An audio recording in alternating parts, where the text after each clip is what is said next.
Ay siya, aray may share ko lang sa inyo. Noon 31, super busy namin. Dahil alam nga namin magdadagsaan ng mga customer. Ay di ba kami pumunta ng tindahan, ay di bumili na muna ako ng mga prutas. Hindi, wow.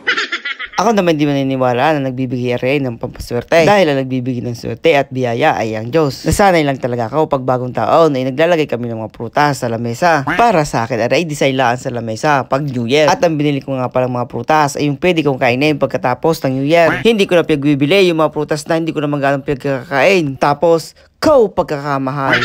At pihong gagabing kami pag uwi. Kaya naman bago kayo puntang tindahan ay siya, binila ko ng asawa ko ng turutot pampaingin mamayang hating gabi.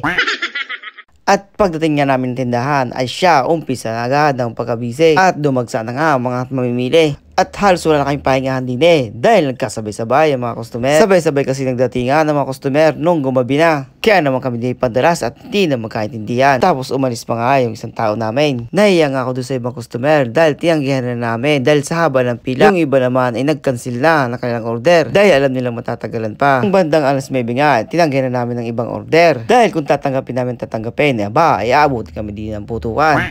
At bago matapos nga ang pila, ay alas 11 na. Kaya naman kami, ay pagod na pagod. Ay lupay-pay.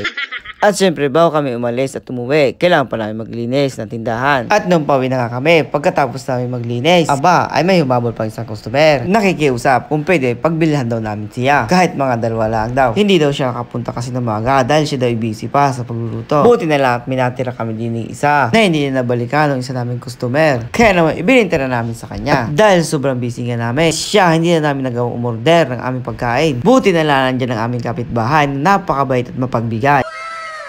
Dahil mag-alas 12 na nga at hindi na kayo makakapagluto. At wala na rin kayo ma-orderan ng pagkain. Sabi nila, wag na daw kayo magluto ng pagkain at dadala na lang daw kami.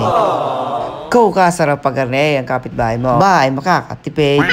At dahil mag-alas 12 na nga, syempre nilabas ko na ang pinagbabawal na boga.